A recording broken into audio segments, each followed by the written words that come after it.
In this guide, I'm going to show you how to fix Snapchat song generation failed. This is Miguel from JustBoz, and before we get into this guide, make sure to like the video and subscribe to the channel with all notifications on for more content like this. It really does help out the channel and we'd greatly appreciate it. If you have any questions, just ask them down in the comment section below. I'm going to be doing my best to reply to every single comment down there. First, make sure you have an active Lens Plus subscription, because Snapchat requires Lens Plus to generate songs from chat messages. Then go ahead and open the App Store and search for Snapchat.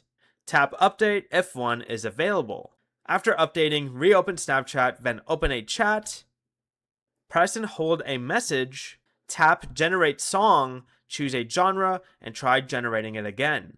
If it still fails, try a different chat message or a different conversation.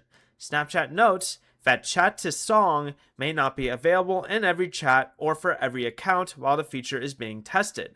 If generation continues to fail, fully close Snapchat, reopen it, and try again later because the AI generation service may be temporarily unavailable. Before you leave, remember to like the video and subscribe to the channel with all notifications on for more content like this. It really does help out the channel and we'd greatly appreciate it. And if you did have any questions, just ask them down in the comment section below. I'm going to be doing my best to reply to every single comment down there. Peace.